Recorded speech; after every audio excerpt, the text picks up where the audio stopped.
Good afternoon, colleagues. Welcome to post-match presser of match number 7 of the Under-17 AFCON qualifier COSAFA, which was a game between Malawi and Angola. Coach, welcome and thanks for coming through. Yeah, thank you very much. Coach, we saw your team dominating the game for the better part of the game, even took a lead for the better part of the game. What do you think failed you and your boys at the end? Yeah, first of all, we had a very good game plan. We closed the Angola's down. We played a passing game. We created so many chances, but only that we are not clinical in front of goal. During the run of the game, we scored a goal, but we failed to defend it due to numerical advantage.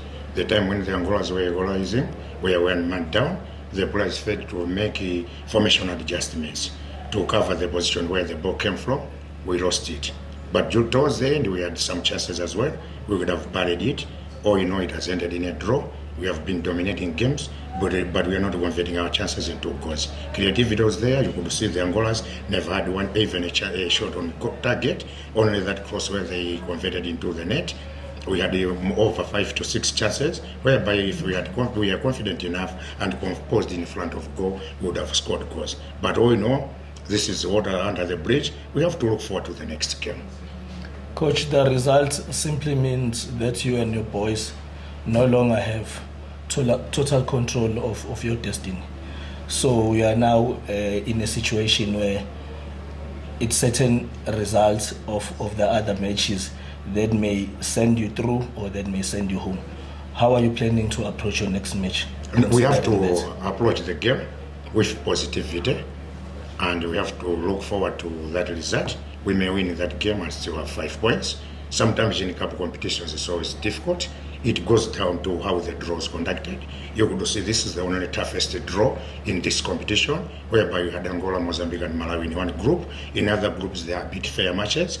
If we don't make it this time around, we'll still have confidence, build a team for the future. One day we may make it. You may fail this year, the other year we may come in and win something at the end of the tournament. No, thanks, Coach. Colleagues, you have the floor.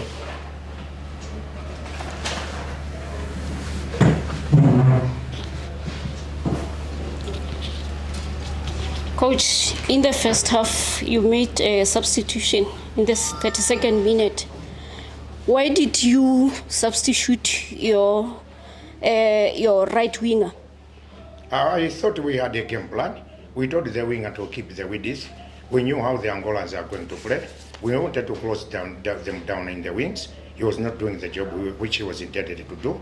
That's why we made that substitution to add strength. We had one of the best players who was left behind. He would not have started the game because he came late while the competition was already in progress. So we wanted him to rest. But when we saw that things were not going our way, we decided to make that substitution to change the status quo of the match.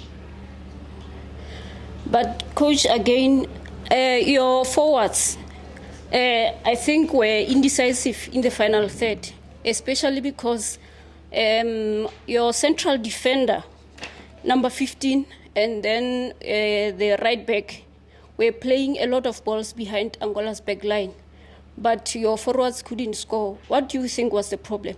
Yeah, there's been problems with our teams all along. We prepared for a week.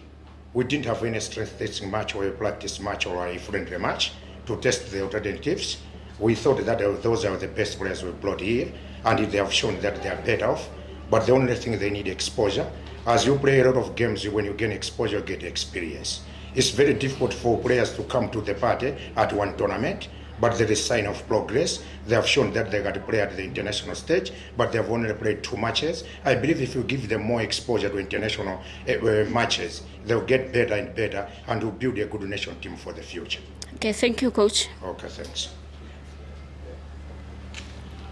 Thank you, Coach Mhlengi from COSAFA.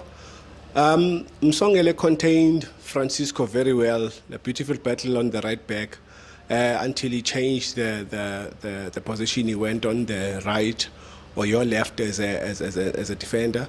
Were you happy with his contribution, especially your defender, Msongele? First of all, when we changed the defense, it was due to tactical changes. Sometimes you see the number of substitutes you have got on the bench. You need to have a balance in the team. Sometimes you may have few defenders and a lot of midfielders on the bench. We had the available resources to remove the player who was on the middle to put him at the back. We had a disadvantage towards the end of the game because we were a man down. We could not have defended with 3 men and attack with more. We saw that the Angolans were very dangerous on the wide areas. We wanted to close down the wide areas. It was better to end in a draw than losing the game completely. Had we gone forward all in all with the power and force without marking the back of the wingers, we would have conceded another goal. Fair is that a draw. Anything can happen in the competition. Football is loud. We never know. It's not automatic that all the games are going to go as people are expecting them. Anything can happen and we can still progress. Colleagues, any further questions? Coach, in the absence of the questions, we have come to the end of our presser with you. And again, we thank you for coming through. And we wish you the best of luck with the remaining game of the tournament. Yeah, thank you for your time. I wish the Angolans all the best and the rest of the teams in the competition. Thanks, Coach. Good luck. Thank you.